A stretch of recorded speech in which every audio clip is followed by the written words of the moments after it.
thank God, these couples that are getting married super young are choosing to stay on birth control for like the first 2 years of marriage. That's a start. Which is not necessarily bad. I just had a couple recently where the girl didn't go to SEM, got married right out of high school. So she like was turning 19. The husband's a little older. I think he's like 25.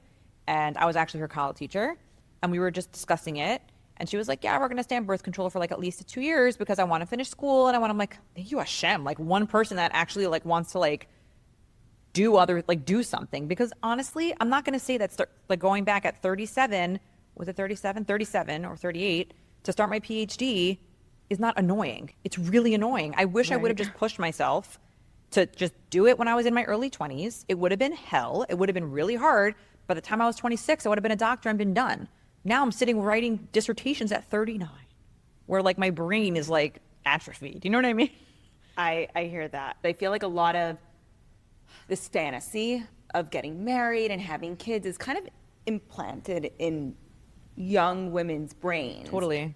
And nobody tells them what it's really like to get married. Yeah. Like Shana Rishona, no, that's a year of hell that nobody wants to tell you about. And it's not that it's bad, it's you are literally taking your own life and you have to adapt to live with a guy, which most of these girls are not doing before marriage. Mm-mm. And so you have to, you're basically sucked into a whole new world that is so foreign to you. And then on top of that, have a baby, which is going to change your life forever. And I always say this, you can always divorce a spouse, you cannot divorce your children. No.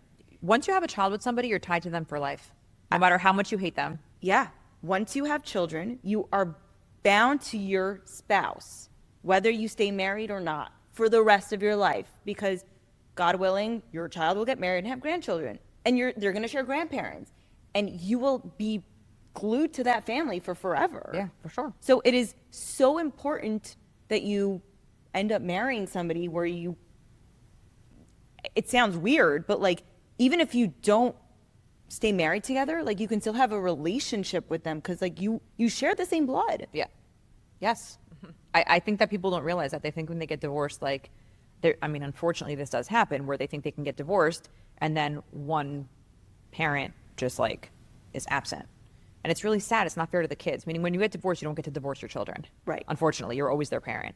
So yeah, but for sure, yes. When you get married and have kids, you're definitely tied to your spouse forever. That's it. That is a next level commitment. Yeah. And I don't know why people are told to have children to help solve marital issues. Oh, it's the worst, by the way.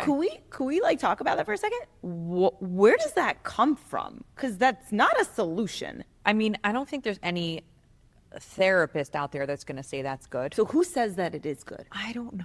Is it rabbis?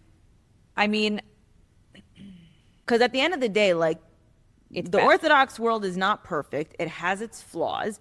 And I think that we need to stop pretending that we need to do something. Like, this is going to be very controversial. People think that if they live a certain halachic way of life, that God will give them this amazing life. And when life doesn't turn out that amazing and shit hits the fan, they're like, well, I did it right and it didn't work.